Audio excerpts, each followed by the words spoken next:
But I do a quick recording before I head out. I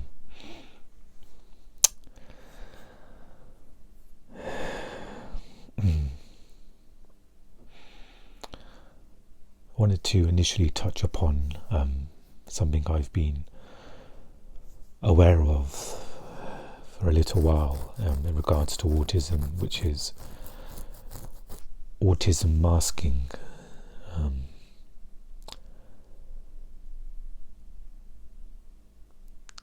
And sometimes I've got to remind myself of the definition. It feels like I think even the other day I did a search saying what is autism, just to, even though I know on a experiential level what it was, but I felt like my mind needed to understand what was going on again, and it just helped to read a definition of that.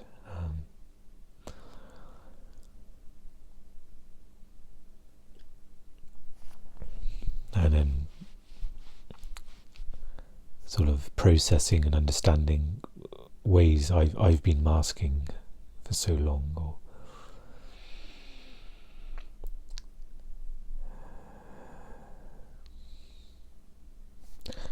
And I'm not sure if I can explain masking for those, I'm sure.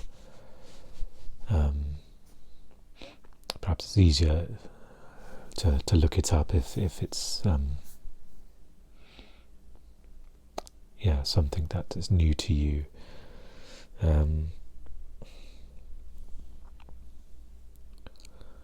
So I've watched a couple of videos on autism masking. I'm still finding it quite overwhelming to dive into knowledge or information about autism. I think it's just a bit too much for me at the moment. So kind of, when I watched the videos, it was done with a sort of level of uncomfortableness as I watched and tried to process, and it was overwhelming because there was a lot of resonance there as well with what was being said.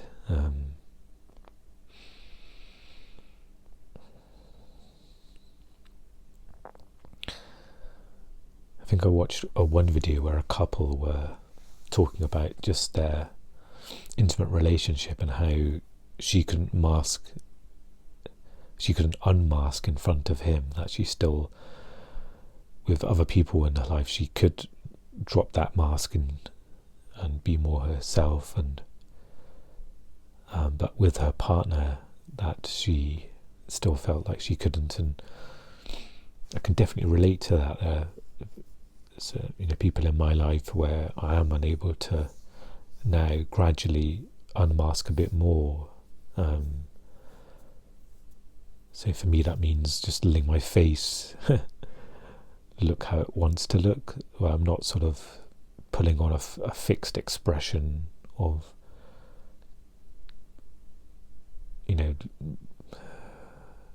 where it's my outside face almost, to look interested or look well almost, or look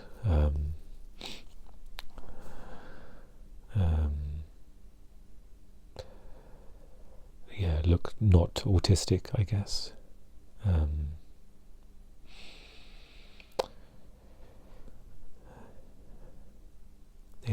there's others where it's harder to do.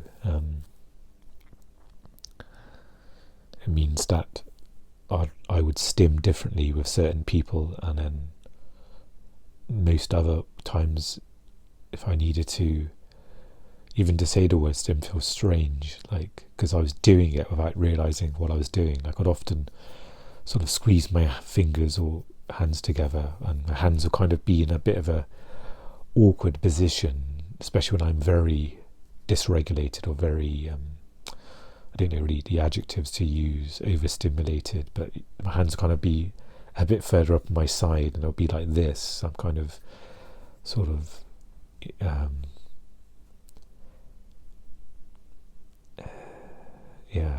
I find I think I search also ways to stim as well, just interested in I noticed there's sort of ways to stim that doesn't seem obvious, like rubbing arms, which I do quite a lot. And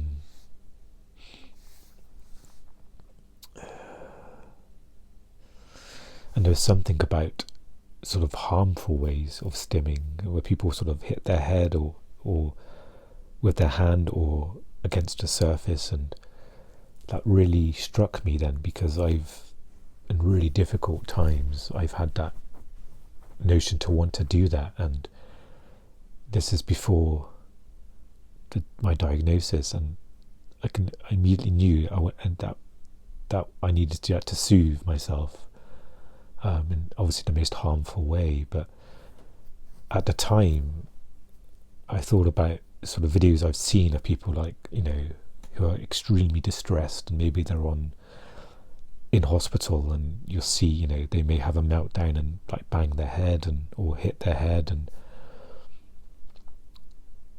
and at the time I just thought, I can relate to that, even though I may not sort of have the same health challenges as they do, but that sort of action, I can really relate to that, which is scary.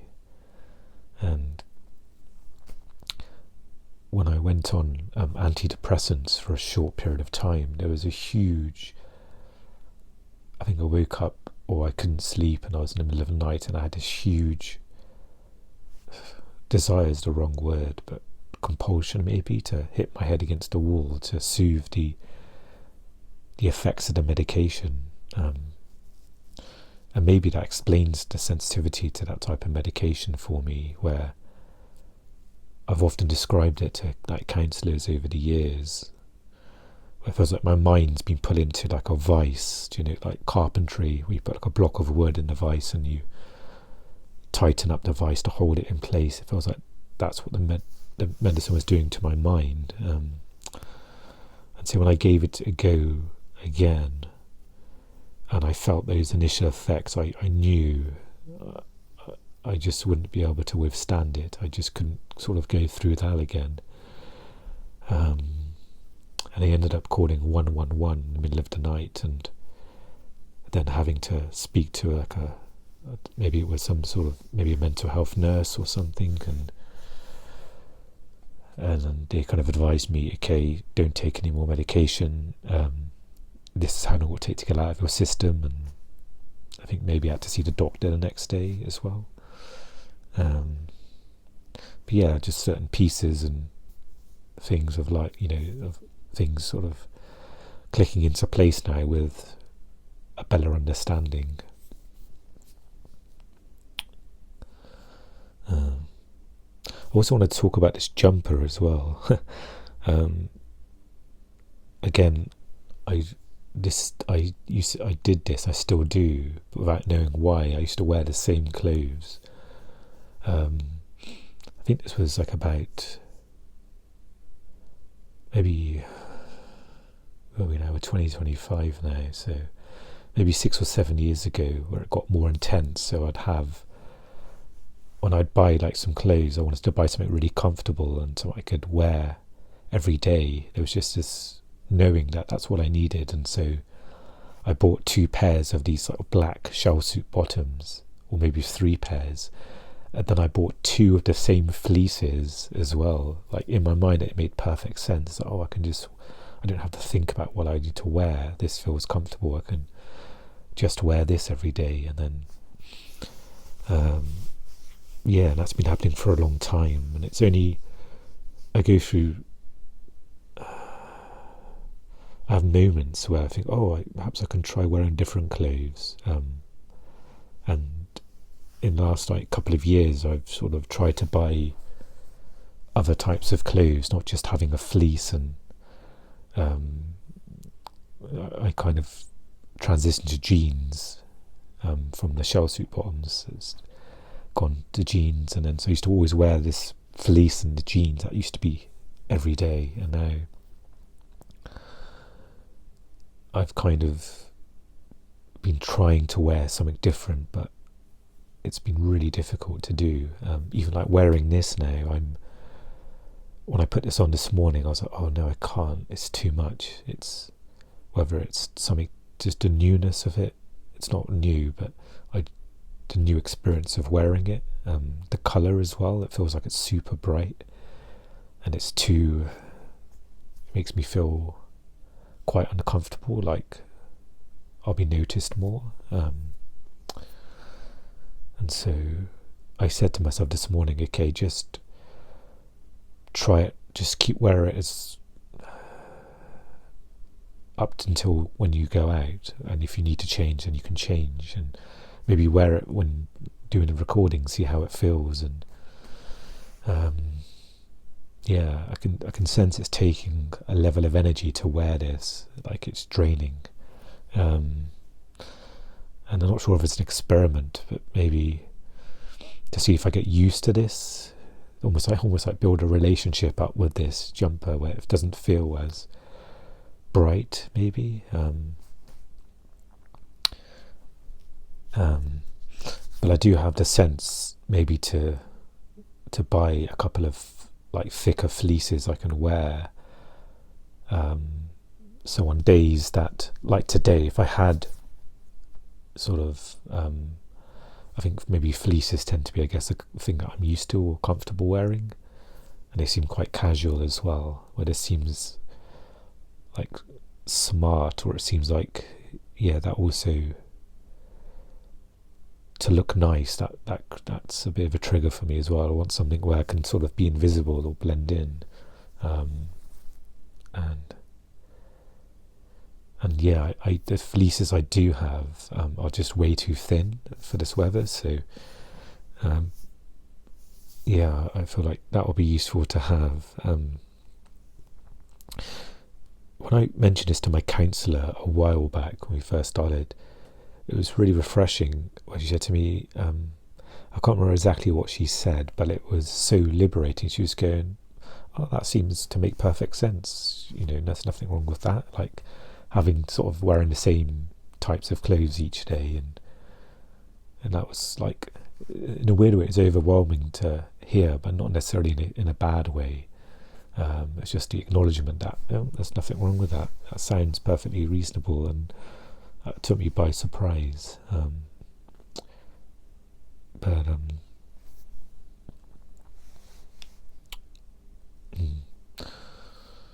What seems to be happening a lot is, like this morning I was thinking about doing this vlog, and there's lots of clear ideas and some sort of narratives running through my head of what I wanted to say, and then it feels like that happens a lot now. When I hit record, everything just like a snow globe gets shaken up, and I'm quite frazzled. Maybe that's okay. Trying to remember what I mentioned before of recording, just record sort of what I want to talk about, what what I sort of enjoy, or enjoy seems like a strong word, maybe what feels nice to talk about and meaningful, and not necessarily having to have some profound or really clear definitions of things. And guess I'm just finding my footing again and doing this as my health has changed and changing. It's like this feels new again now. I'm like having to, I guess in some ways everything feels new now as things I feel like becoming more difficult with the long COVID, and the autistic symptoms becoming more pronounced or more uncovered, might be a more accurate way than now. So it's now finding like I can't do things how I used to, and which means the enjoyment I used to get may be different now, and how I engage in something is going to be different. So I'm not sure if these sort of episodes will be more disjointed, I guess, and less. It was like sort of older vlogs. I was more clear and there's more of almost a rhythm, and I was a shape to what I was saying, and now it just feels a bit more sort of a bit more disjointed, and maybe that's just maybe that's okay. I just recorded an episode on my podcast, and that really took a lot out of me, but it was nice to do as well. It gave me some meaning to do that, even though I really struggled. Again, that process is new for me now. It's not the same as it used to be, and like learning how to, where my limits are with that. Something I kind of wanted to talk about, I guess, as well, is just maybe it's a bit of a generalization, but I'm finding it really, really difficult to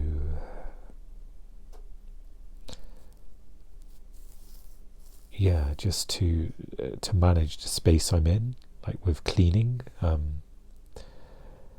I find the minimum I can do, and sometimes this might be once a month, or sometimes it's less, sometimes it's more, with like hoovering the space and mopping the little kitchen area and the bathroom, and like the counters. Like it sounds really silly to say out loud, but I can't seem to clean them.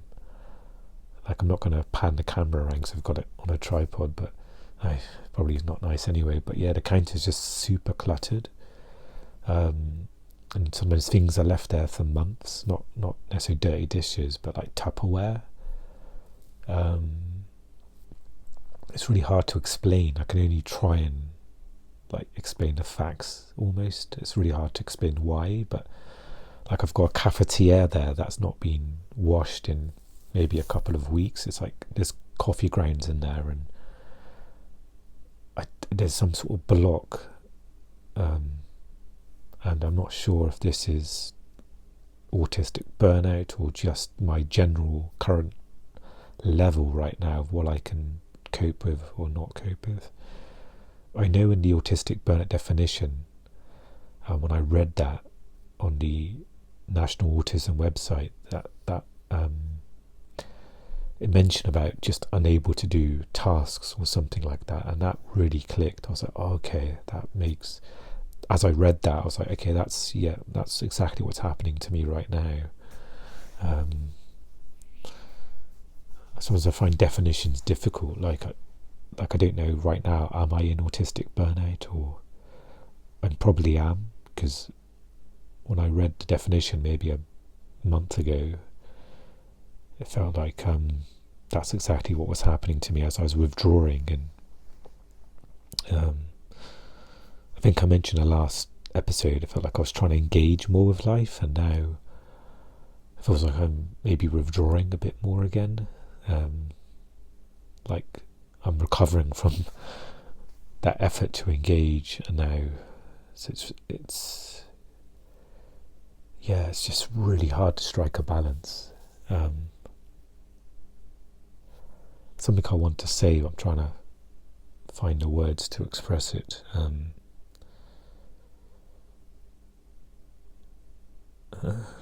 part of me is a bit conscious of how honest to be, as I feel quite vulnerable saying some of this stuff. But yeah, like the balance of loneliness and social interactions, that's just super difficult for me to deal with.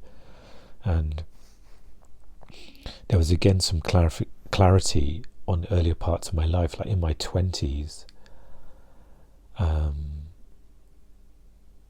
Like I just began spending more and more time alone. There was a circle of friends throughout college, but they were kind of all just people who would go out drinking, and then so I'd go with them initially, and then I would begin to leave earlier and earlier in the night every time, and it was just probably at the time it was really overwhelming being there, all of the noise and that nighttime atmosphere and around people who are drunk, and then I think throughout most of my life really there's been that aloneness. So that's when I got into fiction writing in my early 20s, which probably without that, I probably would have found it so much harder to cope, because it gave me something to immerse in. So it gave me a huge amount of purpose. Then I thought, oh, okay, I don't know how consciously I said it in those days. Okay, I don't really feel like I'm connecting with people, or I have a group of friends right now, in a sense. So writing became that companion. So I started writing a novel, and started reading books, and I'd have these index cards. So every time I came across a new word, I would write the new word on one side, and I'd flip it over, and on the other I'd write a definition of the word, and I'd keep a stack of these to build my vocabulary. And I'd have books about writing. Like I've got like the Penguin's Writer's Manual, or I've got Strunk and White, The Elements of Style, which is supposed to be like a well-known book for writers. And I'll just immerse myself in language. I can't put the book back now. Put it there. So I'd immerse myself in that craft of writing. That again used to be my companion, I guess. And just looking back at it now, it just feels like it's, it makes more sense perhaps. And I wonder how much of that was things around like autistic symptoms, but maybe it feels like I did good to do that, just to have some sort of connection. Like I was getting connection with the characters I was writing about, and being in that world. Like that was my sort of social connection in some ways, I wonder. And it was great as well, because I didn't have to rely on something on the outside for things to align and to hope and to think. Like I feel like maybe I took control, and I feel like I don't need anyone. I can just, I've got, and sometimes I'd say I'm too busy to socialise and do that, when really maybe there was less of an interest to socialise, or to kind of talk about, to have small talk, or to catch up with people and talk about your week. And I think what's really difficult now is with my health and the brain fog. Like I'm still sort of writing. Like I'm in the middle of writing a novel. I say writing a novel. I'm every once or twice a week I'll write a few sentences. That's probably how it is at the moment. But in my mind, I'm still trying to get back to that immersion again of writing several hours a day and reading. But and that was a place I'd channel my frustration, or be able to connect and replenish some part of me. And now I'm not able to do that at the moment. Like even doing these recordings and my podcast, that's a part of sort of replenishing, or maybe you're having some purpose. And because I don't have these things in life, like there's no relationship, or social connection's really a struggle for me. So it's there is that sort of isolation, or I don't even, loneliness is the right word really, because I don't, or maybe aloneness is better. The consequences of being alone, or being solitary. And I think sometimes, because social interaction can be so painful for me, it doesn't feel like like I've lost my thirst for it in some ways, because it can be quite draining and painful, even though I'm sure on a deeper level, it's, when I do spend time with a good friend, it's really meaningful, and it's really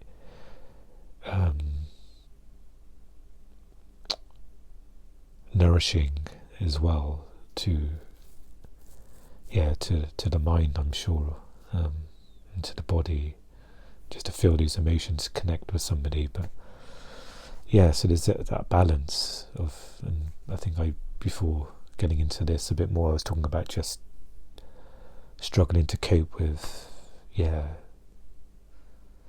like this morning I woke up and I've been struggling to sleep as of late, and I woke up and thought, oh my god, I don't know how I'm going to shower today. like yesterday was a big effort, and then today I was like, I was trying to figure out if I could not shower. Then I'm heading out to visit some family, so that kind of pushed me over. Then I was going to sort of shave my hair a bit more, and I thought, oh no, I don't have the energy for that, and I had to kind of scale back, like the minimum. What's the minimum I need to do? And I don't know if I've got good perspective, because like if someone came into this living space, they may look at it and think, wow, you need help. Like, you need some help. This is not okay to kind of have this clutter. It's not nice. And like sometimes I lose perspective on where that line is. Like, is it just messy, or is it a case of, wow, this is actually not healthy to have to, and it's difficult as well, because there's some shame and embarrassment about not being able to do these simple tasks. Like there's crumbs on there, like I can see the surface is kind of eye level, just behind the camera, and those like breadcrumbs and stuff have been there probably for a long time, and in my head it just doesn't make sense. Like, why can't you just clean that? And when I do a little bit, like the minimum I do at the moment is I wash the dishes I use, and it feels like that alone drains me. Like, it's so hard to do more than that. Like, all of my energy, I think, is going into that, because that's something I used to struggle with. There's always used to be piled up dishes, and now, like, all of my effort is going into making sure that doesn't happen, and there's nothing left for afterwards as well.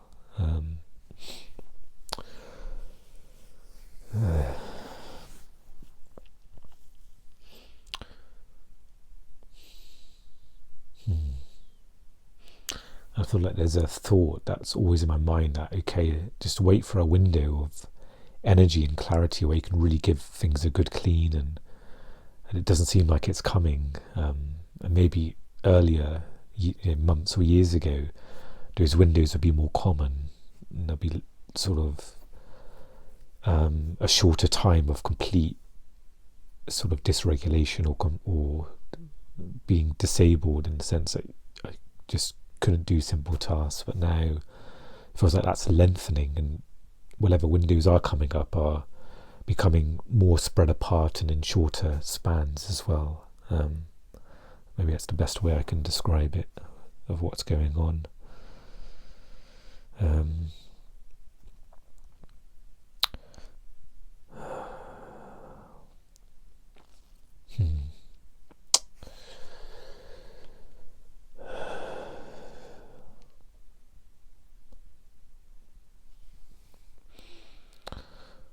Just looking over, I've just got some clothes that have been there for a few days that I need to fold and put away.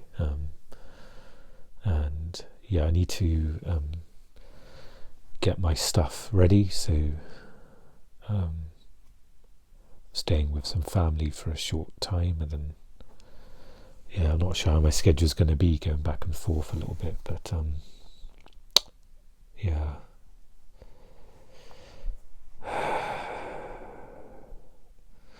it's a funny sort of thought about filming, and it feels like I need to it feels like me filming now, I'm speaking a bit more freely, perhaps. I'm not worrying how I'm coming across, which feels nice in some ways. Like, that's what I sort of created this space for, just unfiltered sort of a mental health space, just to offload and talk and not worry like how it's coming across. And I'm hoping I'm sort of heading in that direction a bit more. Part of that feels like, because of my health, there isn't enough energy to have like a filter or perspective of trying to shape things. It's just more of an unfiltered sort of discussion or talking and jumping around different subjects. And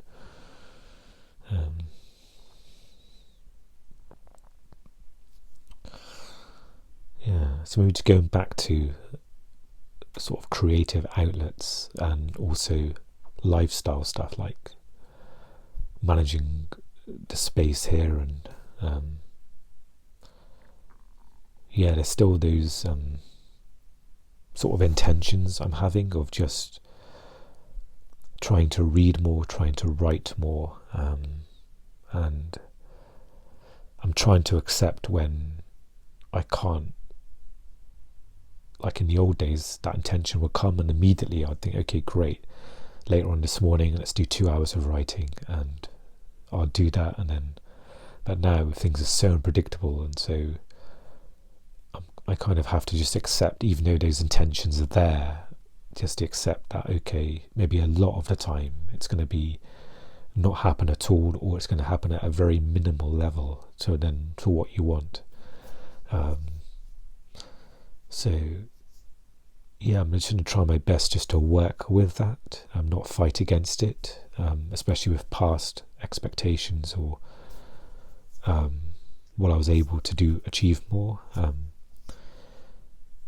Also tarot is something that I've been doing a bit more as well, engaging in that and learning about that. So I've got these outlets here, and I'm maybe going to try and utilize them as much as I can and not have them work against me. So, again, whether it's writing a sentence in a day or a paragraph, once a week towards this novel, or resubmitting older novels. I've written, a handful of novels over the past couple of decades.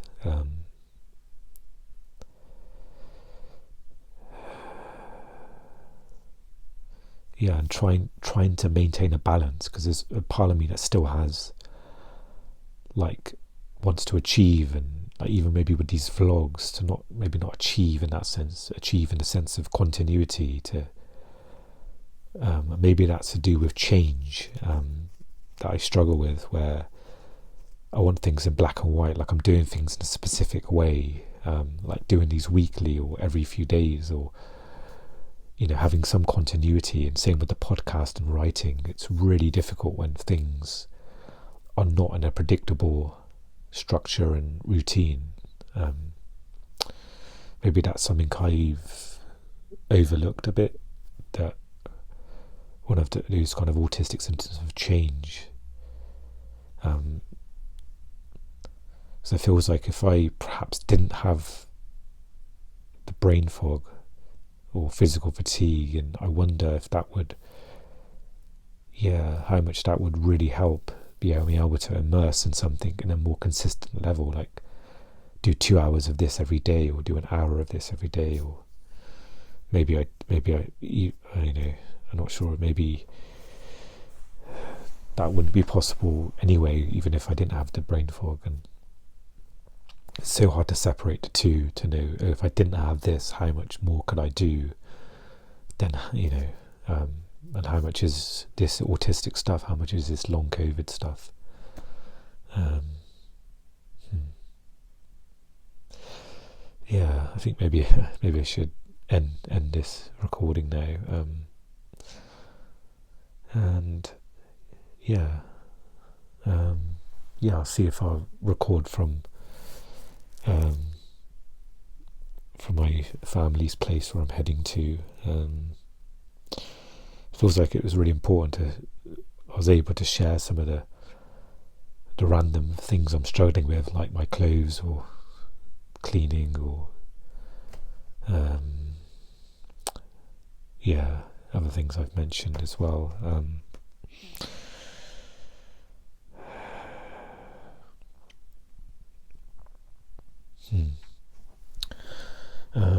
I feel there's more I want to say, but perhaps it's a good time to end the recording, and hopefully I can see if I can record again soon.